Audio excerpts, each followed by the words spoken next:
All right, guys, we're ready for chapter 2 of Jack and Annie, Polar Bears Past Bedtime. So chapter 2 is called The Howling. The air was crisp and cold. Jack and Annie shivered. They looked out the window at a dark gray sky. The treehouse was on the ground. There were no trees and no houses, only an endless field of ice and snow.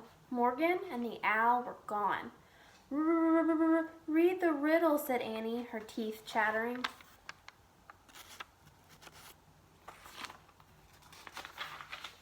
Jack unrolled the scroll. He read, I cover what's real and hide what's true, but sometimes I bring out the courage in you. What am I?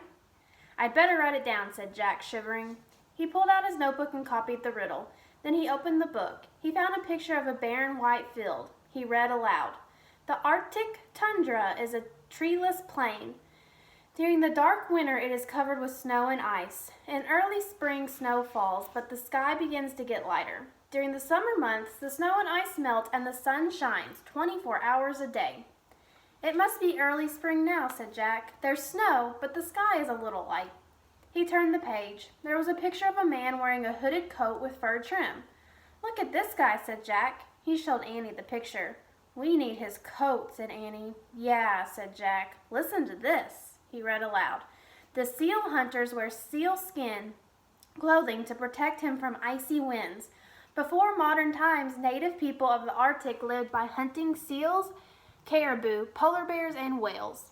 Jack took out the notebook. He wrote, The Arctic. Seal hunters wear seal skin. He was too cold to write any more. He clutched his pack against his chest and blew on his fingers. He wished he was back at home. Morgan said someone was coming to meet us, said Annie. If they don't come soon, we'll freeze to death, said Jack. It's getting darker and colder. Shh! Listen, said Annie. A howling sound came from the distance. Then more howling sounds, and more. What's that? Said Jack. They looked out the window. Snow was falling now. It was hard to see. The howling grew louder. It was mixed with yipping and yelping noises. Jack and Annie saw dark shapes coming through the snow. They seemed to be running toward the treehouse. Wolves? Said Annie. Great, that's all we need, said Jack. We're freezing, and now a pack of wolves is coming for us. Jack pulled Annie into the corner of the treehouse. They huddled close together. The howling got louder and louder. It sounded as if the wolves were circling the treehouse. They whined and yelped. Jack couldn't stand it any longer. He grabbed the Arctic book. Maybe this can help us, he said. He searched for a picture of wolves. Oh, hi, Annie said. Jack looked up. He caught his breath. A man was looking through the treehouse window. His face was surrounded by fur.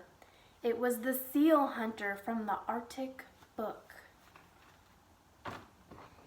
All right, so here are our questions. What did Jack and Annie see when they first looked out the window when they landed in the Arctic? What time of year did Jack think it was in the Arctic? What is something Arctic people hunted? What animals did they think they heard coming towards the treehouse? And who was looking through the window at the end of the chapter?